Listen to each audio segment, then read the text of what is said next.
Welcome to the No Regrets Leadership Podcast, where leaders are empowered to equip and disciple men. Well, welcome to the No Regrets Leadership Podcast. My name is Steve Sonderman. I'm going to be your host today. And as you know, every week as we gather together with someone, we love to speak with authors and speakers and trainers, equippers, all in this area of ministry to men. And our desire is to equip you to more effectively minister to the men in your sphere of influence. And today we just have the real privilege to have Dan Spader with us. Dan's been with us in the past, and Dan is someone that has just years ago really influenced my life through his writing on discipleship and what does it look like, looking at the life of Jesus and really just seeing him as the master discipler. And so, Dan, thank you so much for being with us today. And it's been a while since we've been together, probably about a year now. Could you just bring our listeners up to speed and then tell them what you've been up to during that time? Sure. Great, Steve. Well, it's great being with you again, and I always look forward to this opportunity. It's been about a year, I think, and there's been a lot of water under the bridge in my world. Like anybody, I have, of course, my wife, three wonderful daughters that are all involved in ministry, two that are married and one that's still single, and 8 grandkids. So I call them my next generation disciplers. Yeah. So we moved out here to San Diego, where I now live, mainly because of them. That verse was in Deuteronomy, I think 4:9, where it says, "Don't forget what God's done in your life. Teach them to your children and your children's children." And so it wasn't, and if you have chance, teach them to your children's children. It says, and your children's children. So we just see our grandkids as our next generation disciples. And so we made that strategic move. So we're out here. So it's been a full life. I think probably one of the biggest things, Steve, that happened, and it's an event that we do every 7 years. So I've been working on it for 3 to 4 years. We do an international summit where we bring young leaders from all over the world together. We're in about 130 countries with disciple-making movements. And I just say that only from, that's such a miracle of God. I take absolutely zero credit for that. But God has just taught us about how to multiply, taught us about how to make disciples. And once that gets going, it begins to multiply, and it continues to multiply. So about every 7 years, we try to do an international gathering to bring all these young leaders together to help them to see that the body of Christ is far greater than just North America. Mm-hmm. And it's just a spectacular time. This year, we met in March. We met in Turkey, in Izmir, Turkey, and we did a conference along with a tour of the 7 churches and talked about a multiplication in the book of Acts. And Jesus showed us how to multiply in the Gospels, and then the church continued to multiply in the book of Acts. So it's the acts of the Spirit multiplying through the disciples. So it was a powerful time. 260 young leaders, 120 different countries around the globe, from all over, from Philippines to Africa to North America to Europe. And it's just a beautiful thing to see the body of Christ come together. To me, I call it like a taste of heaven. And all of these were younger leaders. They're all proven multipliers. They're all leading movements in their country. We have 2 or 3 from every country we're in. And so that was a glorious time. It was a lot of work. We worked, several years to put that together, but it was a spectacular time. Sure. So that was really an enjoyable experience. And then I think probably the next thing that's, since we're together, we've got a young guy in India that God just raised up. I was telling you a little bit about him, but it's an encouraging story of how God loves to take ordinary people and simple people and multiply their life. This guy's named Shankar. I met him probably 10 years ago in the slums of Mumbai. He, at the age of 15, got radically converted began to make disciples right in the slums of Mumbai, one of the worst slums of India. It's where they filmed Slumdog Millionaire, if you've ever seen that movie. Sure. And when I met him, everybody kept telling me about Shankar, you got to meet Shankar. Well, he had 3,000 teenage disciples in the slums of Mumbai, meeting in groups of 10, 300 groups of 10. And I just couldn't believe it. And so I got to know him, build a relationship, began to take him through all our training, invest in him, because I just saw he was a gifted young leader. And I remember one day casually making the statements to him, Shankar, why do you think God has given you these 3,000 disciples in the slums? And I'll never forget the look on his face. He said, boy, that's a good question. I don't know. I got to think about that. 6 months later, Steve, he came back to me with about a 10-page document. And he says, God's told me why he gave me all these disciples. He wants me to take these 3,000 disciples and reach the 4.2 million Banjari people that he has his background in. And they're like the gypsies of India. And he said, I don't think we can reach all of them. So I developed a plan to reach 2.1 million of them, 50% of them. Because I think we can do that. And he showed us a price tag on it. It was like nothing. One church picked it up because they just need bus fares to get there. And he's ahead of his schedule. He's doing more than his goals were to do this in 10 years. And he's at about, year 3, and he's like way ahead of his plan. But God's just doing the miraculous to him. So I'm going there in the 1st of October, and he bringing 1,000 of his master trainers together, and I'll be speaking to them from the life of Christ to how Jesus made disciples. So I've been working on putting that together. He's got me speaking a whole bunch of times to these 1,000 master trainers. He wanted to bring 3,000 of his trainers. And I said, I don't want that many. And he said, okay, I'll just my master trainers. So, and again, I look at that, Steve, it blows my mind. But yet God's taken a simple guy. Yeah. And there's a billion people in India. So we need 1,000 of Shankars to do that. But God's raised him up, and God's doing it through him. So I've been working hard on that to do a good job when I'm with them. So yeah, and they're both incredible stories. But let's just talk about the Shankar. And you met him 10 years ago. Yes. What would you say, and like you said, ordinary guy, humble beginnings, but yet, you've walked with him the last 10 years. Yeah. What are some of the things that you did in his life to encourage him to grow his vision, to prepare him, to build into him? What did that look like? It was God working in his life, obviously, but you walked alongside of him. Yeah. And there was intentionality there. What are some things you did, Dan, in that young man who you saw something in? Yeah, that's a great question, Steve. And again, I don't take credit for this hardly in any way. Sure. Because I had limited time, him being away in India, but I saw huge potential in him. Yep. I saw somebody who's humble, teachable, faithful, available.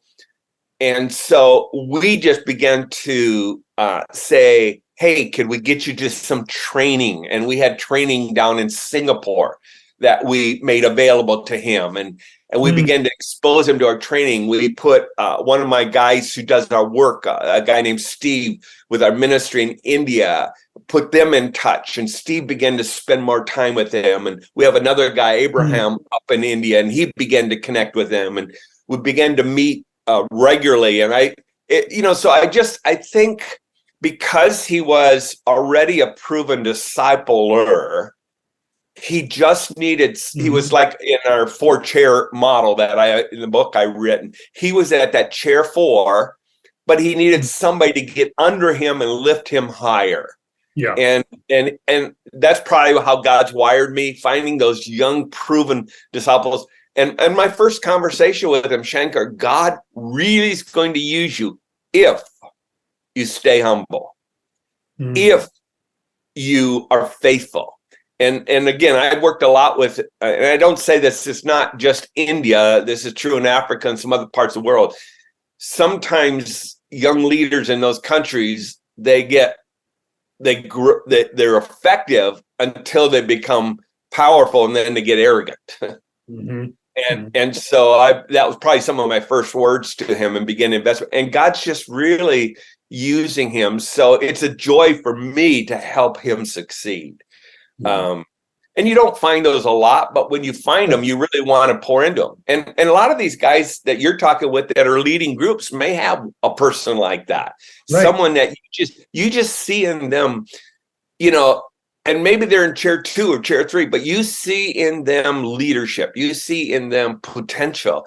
And I love this Luke 5:1-11. I mean, 18 months into Jesus' ministry, he goes after 5 guys, 4 initially: James, John, Simon, Andrew, Matthew. I call them his starting 5, and then later on Matthew.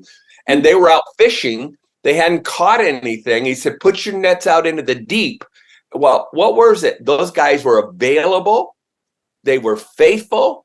They were teachable. And they were responsive to Jesus' leadership. I say they were after more.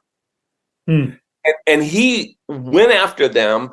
And that's the situation. Jesus before had said, follow me, I'll make you fishers of men. They went back to the fishing. Now he recalls them to a commitment in Luke 5, which I believe is different than the first time but he recalls them to a commitment because Jesus saw in Peter, he saw in James and John, he saw potential. Now they were really rough on the edges, but I love, they were businessmen. Okay. They were fishermen.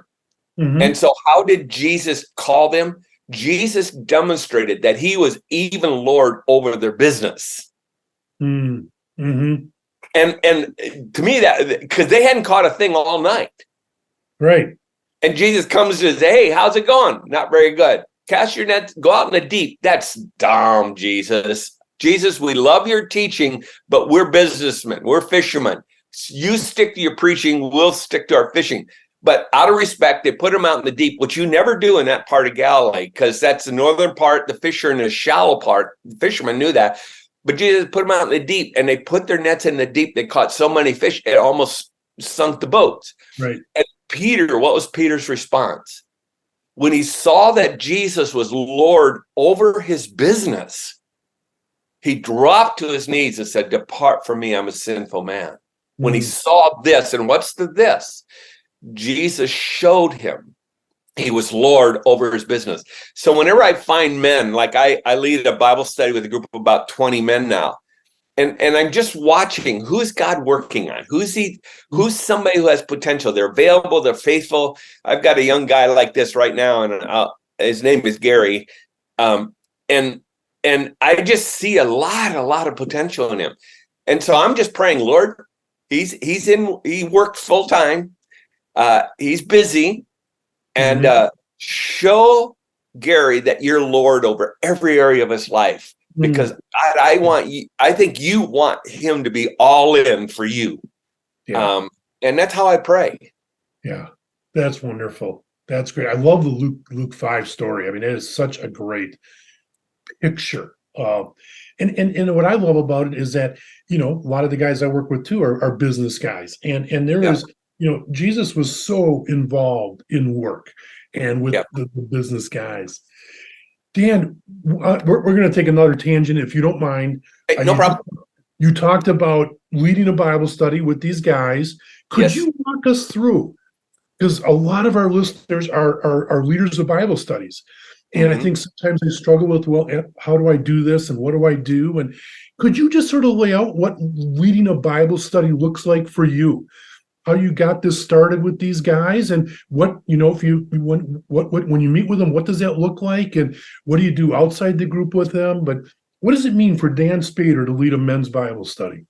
Yeah, it's another good question. And I think there's a lot of details that go into that, Steve, but number one, I waited a couple years in this new church where we're at before I just really praying through, Lord, do you want me to do this again? I've led men's Bible studies throughout the years, and I really want to know the Lord wanted me to. And then we launched it, and we're just going into our second year.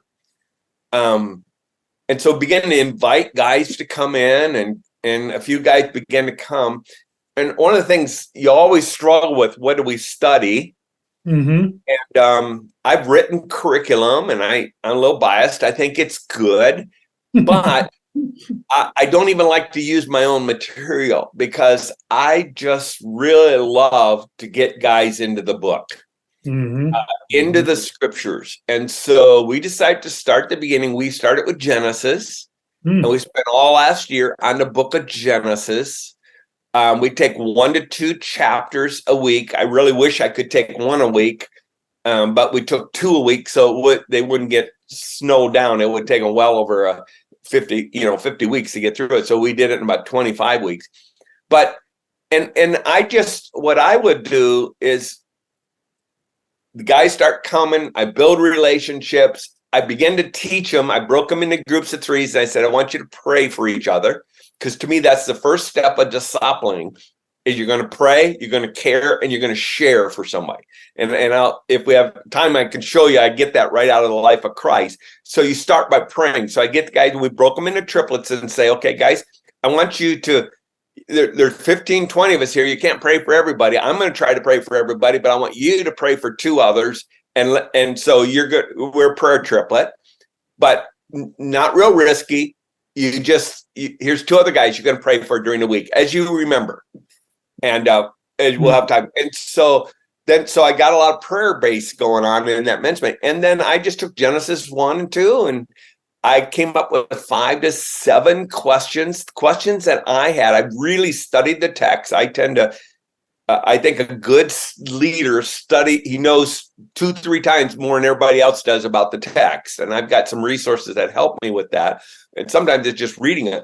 But then I ask questions. And I don't talk very much. I try to talk less than 25% of the time. I want the men doing the other 75% of the talking. And if not even more than that, 80%. I want to just ask. I always come prepared with probably 5 to 7 really good questions that are thought-provoking questions about the text, that you got to look in the text. And then once they begin to discuss, then I ask follow-up questions. Well, why do you think that was? Or why did that happen? Or what do you mean by what you just said? And just get men discussing the Bible. Yeah. And then the next week say, now read chapters 3 and 4. Yeah. And then we're going to come and do the same thing. And what I find is men and I always say in my mind, it's an inductive study. What does this say? What does it mean? How do I apply this to my life? So I always end up with, okay, guys, what's the takeaway for you? What, based upon what we discussed or what the Spirit's saying, what's the takeaway for you? And I try to get as many guys as I can to say, this is my takeaway. And then next week, I'm going to ask them, how did it go? Yeah. For the application. We have to move to obedience-based discipleship. Yes, right. Absolutely. Just information. And that last part of the 3 steps does that. It moves them to application. Yeah. And guys want that. They want to know, okay, how does this apply now to my life, where I'm living my life day in and day out? And I think I find, especially men that are fairly successful or lead their own businesses or involved, they also they want to be motivated by the word. And maybe it's when I read God's word, I get energized. Yeah. I see something and I'm a learner. I love to learn. So I probably attract other learners, but I get excited when I see something new, and I want them to leave and say, wow, I never saw that before. That's what the Bible calls rhema. You know, you have logos is a written word. Rhema is when the Spirit of God takes the word of God and gives you new insight. Yeah. And that's rhema. And Jesus said, in John 17, I gave you the rhema. In other words, Jesus learned as he studied the word, and that this God talked to him through the Spirit of God. He learned, and then he shared what he learned with his disciples. And if we're not excited about what we're learning, our guys probably won't get excited. Right. Exactly. And then we need to get excited when they discover something, right? Yeah. As a leader and helping them. And I have found it helpful or something to learn how to do. A skill is moving from the discussion, asking the questions, to Yeah. discovery, where they're discovering those truths, Yeah. right? We're not just giving them the truths, but they're discovering them in the word themselves. And that just brings everything so alive for them. Yeah. Men, our heart here at No Regrets is to see a spiritual awakening among men and to empower them to be leaders in their home, church, workplace, and world, and to develop and grow men's ministries in churches across the street and around the globe. And you guys are the ones that can make that dream a reality.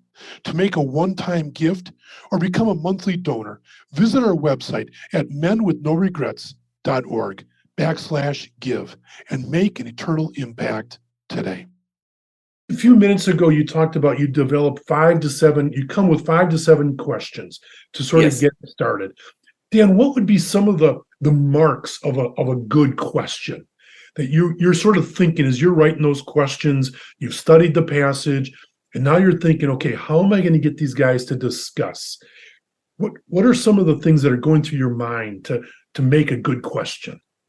That's a good question. I'm thinking off the top of my head on that, because the key is asking good questions.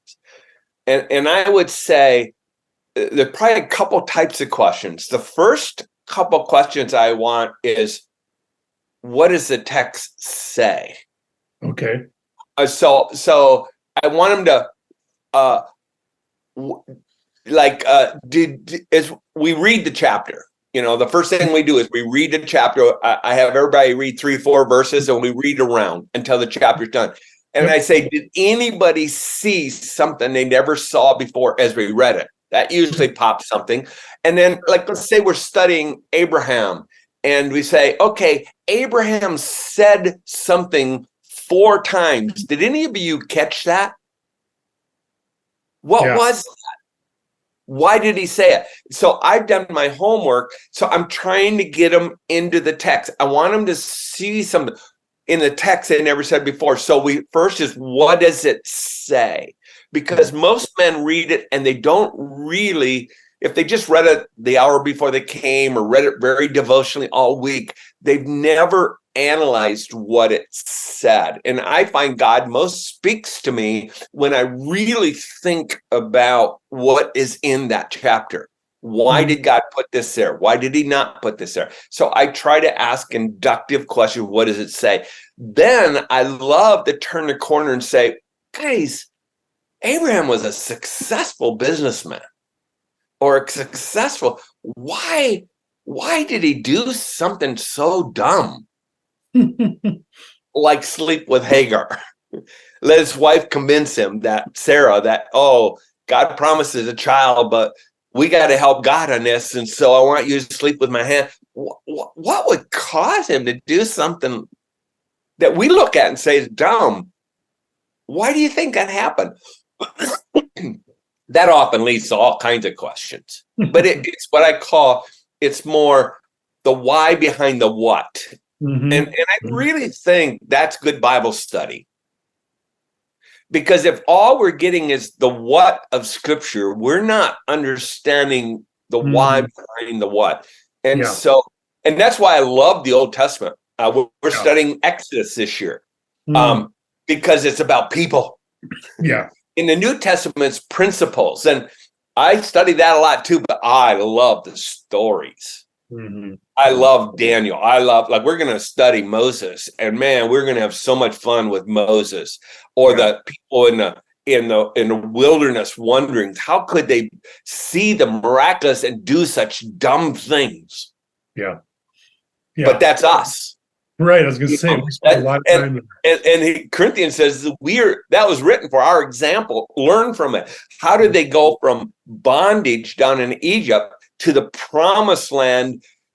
And that's a picture of chair 2 going to chair 3 in my discipling model. It's from a new believer. Egypt is slavery, Old Testament bondage. God wanted to grow them so they could get to victorious Christian living. The promised land was not heaven, it was victorious Christian living. So how could he get them to victorious Christian living under Joshua? Well, they blew it. Took them 40 years of wandering and had to die off in the wilderness. Well, he says, learn from them. So we're going to study how could they be so dumb and not live a victorious Christian life like God wanted them to. Well, we're going to see ourselves in Exodus. So it's those kinds of things that are really, I think, the leader has to study, but then he just helps people. Why would they do something like that? Why do we do something like that? Yeah. And then where do you end up? You end up with the application area then at the end. Yeah. And so we just say, okay, now what they made a mistake. How can we avoid that mistake? Yeah. What could we do to keep from avoiding the mistake they make? Because Corinthians says it's written as an example for us to learn from. Yeah. Well, and it sounds like as you've walked through us through that, which I love, that was just a nice progression. That's, I think, going to be very helpful for our guys. At least as far as I can remember, every question you asked was an open-ended question. There was no yes or no type answer to those. They had to really think and process and engage with the text to get there. And I open-ended that, deal with the text, but go beyond the text. I mean, and it's from an inquisitive mind. Why would Abraham do something like that? Really, guys, why would he do it? And they often get, well, because he sinned. Well, okay, but what do you mean by that? And let's go deeper in that. He was a man just like us. So it's that kind of pushing them to investigate a little bit deeper into the text. Yeah. Well, we always run out of time. We never have enough time. What have you found with the business guys you're meeting with? What hour and a half? What do you normally? I would love to have an hour and a half. In most of my studies, I tend to have had an hour and a half, but this group can only give me an hour. Yeah. So we meet from 6:30, 7:30, and a lot of them have to leave right at 7:30. It's harder. Yeah. So we have to do things outside of the group relationally. Mm-hmm. So we will have a gathering every now and then. I will connect with them. I will try to meet with them one-on-one. I'll go to their business if they're businessmen, or if they're just working. If I can go to their home, there's something powerful happens. And I can show you this in the life of Christ. Right after Jesus went to his starting five, James, John, Simon, Andrew, Matthew, immediately you find him in the home of Peter and Andrew. Immediately you find him going to Matthew's home. Why? Because he was trying to go deeper in them. I can't go to the home of all 20, 30 men in my study now, but I do find those who are after more available, faithful, teachable, and responsive, and I do try to go deeper with them. And at the end of last year, I kind of taught all year to show them how to lead an inductive style. And then toward the end of the year, I said, hey, guys, I'm traveling. Somebody want to volunteer to help? Now, I have a co-leader that helps when I'm gone. But anybody want to guide the study who's never done it before? Well, I had 2 guys volunteer. Yeah, I'll do a week. Oh, I'll do a week. Now, I said to myself, oh, you shouldn't have done that. I got you now. And so now tomorrow I'm meeting with 4 guys, and these are all guys that volunteered, and we're going to have a rotation teaching. So there are 2 guys that have surfaced. And when it comes to multiplying our group, if God continues to grow it, often multiplication is really hard because guys don't want to leave. They love the teacher. They love the group. But sometimes I have to leave. And so I'll just take one of these guys with me and say, you 2 guys are going to continue this. Yeah. And so if I can't get it to divide naturally, I would just leave and take some guys, and then they can continue on with the groups that they have, and I'll start another one. Great. But I've got 4 guys now that are in a rotation to co-lead this, and it's going to be very easy to multiply. Exactly. And that really is the key, isn't it? If you want to see a movement happen. Yeah, you do. And I say that some people put a lot of pressure on multiplication. And I get it. My wife and I, there have been times like we're new in our church where we're my son-in-law's church. And so the last thing I want to do is multiply because I want to get to know people. I don't know anybody. Yeah. And so there's a time where it is healthy just to go deeper with a few, but then there's a time to multiply. And I think wisdom discerns. I hate to put too much pressure on people to multiply all the time. Yeah. Sometimes it's just wise I have a really good friend who has 4 men that he's been meeting with for 20 years. And they know everything about each other. That to me is healthy. Now he's multiplied a lot of other things. Sure. So I try to be careful about the pressure to multiply, even though multiplication is good. Yeah. No, I think that's a great perspective, because that's what I have the exact same thing. It's just 2 other guys, 3 of us, and it's probably 25 years, and we've been together, and we're all involved in ministry and different things, and but it's that it's Gary and Mike that I keep going back to, who know my life, I know their life, and that's the foundation. That's home for me. Jesus had his 3. Yeah, right.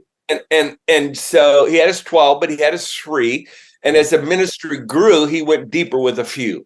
Yeah. And so it's a wisdom. I call it a wisdom balance. Yes, I want multiplication, and I do. I've seen a lot of multiplication in my life, but I want it to be organic, natural, as much as possible. I don't want to force it unnaturally. But multiplication is always a hard thing. Yeah, it is. It is.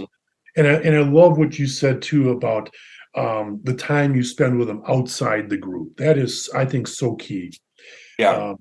I've sort of discovered over the years that the more time I spend with people outside the group, the more intimate the group becomes. And I want to be, and here's what I had to do it myself, because I tend to be pretty busy. Even though I'm semi-retired now, I still find life gets filled up. Yeah. So I don't put too much pressure on myself. So here's how I do this. I say, you know what? I'm going to try to meet with 1 guy a month outside of the group for a cup of coffee, or go to his business or his home. Yeah. And you know what? At the end of the year, you've met with 12 guys. You know their home, you've been in their business, and those guys never forget that. Yeah, right. They never. It's like the moment you go into somebody's home or in somebody's workplace or in somebody, where their world, it's like the relationship goes deeper. Yeah. Because they now not just see you as a pastor at church or a Bible study leader at church, or they see you in their world. And now you can teach the same thing, but it means more to them because you were in their world. Yeah. And their application, it's just amazing how that works. But it's such, you want to, I always tell people, if you want to double the impact of your Bible study, just go visit your men in their world. Yeah. And you don't have to do anything different.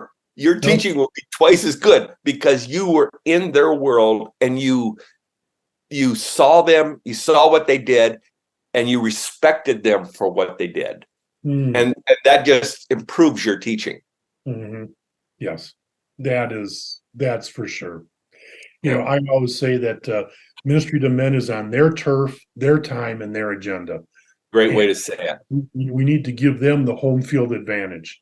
Yeah. And again, you see that in the life of Jesus all the time. He was constantly in homes, constantly. Yeah. And Steve, it's really fascinating to me, and because you can really see this in the text. In Matthew, when Jesus said, "Follow me, I'll make you fishers of men," this is 18 months in the life of Christ. What does he do immediately? He goes to Peter's home and heals his mother-in-law. Yeah. That's not dumb. No. I mean, you only prove your relationship with Peter when you heal the mother-in-law. I mean, Jesus knew what he was doing. He was after Peter. He saw potential in Peter. Yeah. Then he took Peter on I call it about a 2-week, 2-month tour of the synagogues in Galilee after he was in her home and healed the mother-in-law. And then Peter gets back and And we know Peter was married, so I always say his wife's name was Ruthie. That's just my name I give her. So Ruthie says, hey, Peter, I like who you're hanging out with, this guy, Jesus guy, but who's going to pay the bills? And so the pressure at home is you got to work more. Don't hang out with this Jesus so much. And so what does Peter do? He gets the guys together and says, we got to go fishing. They fish all night and don't catch anything. That's the Luke 5 passage.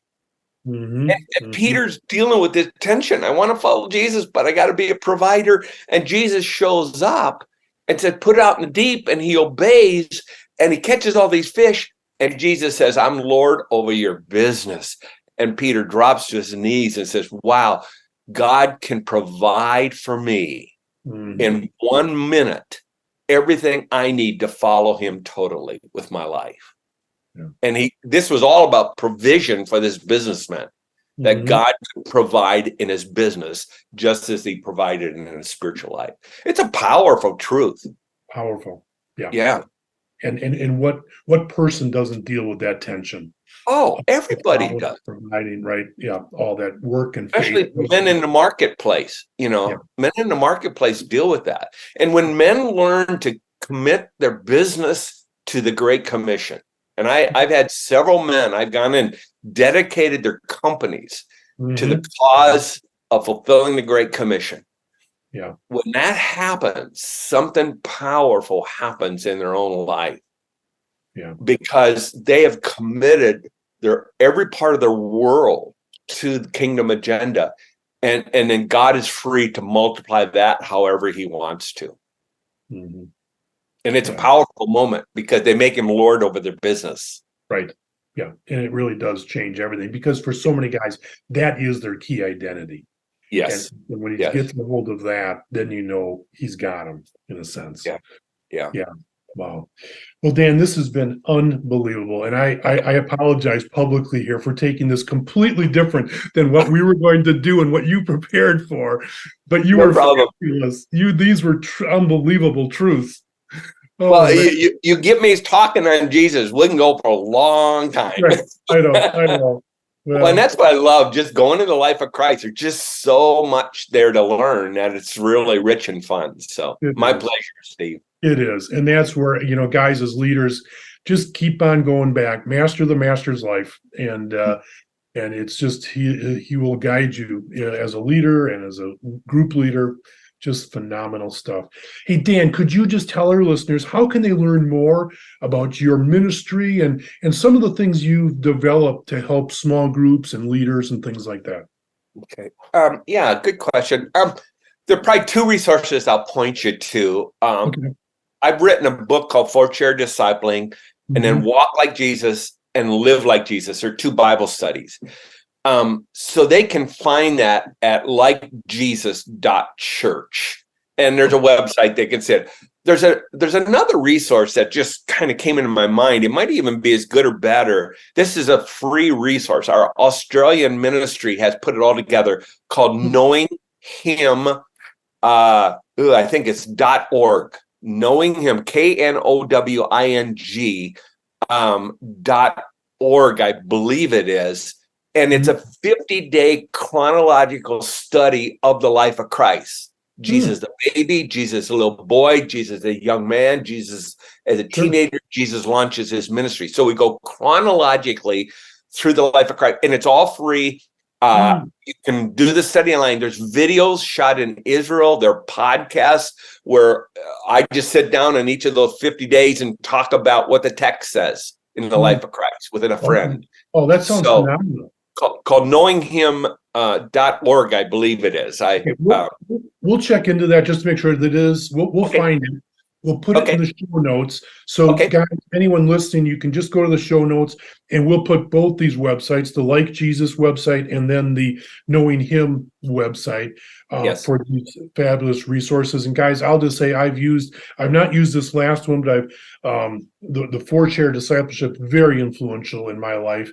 And then the other studies that Dan has created. So just want to really recommend if you're looking to grow. And I'll just say this, Knowing Him was written by my friend who was a kid that's in my youth group, and I edited it.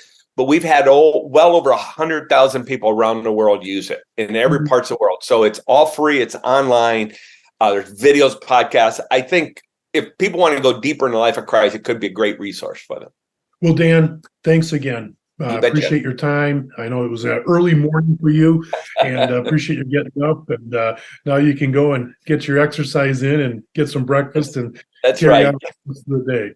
So, and for listening, thank you so much. It's always a pleasure to be able to speak into your life with these various guests. And if this has been helpful, just encourage you to pass it on to some of your friends, other co-leaders.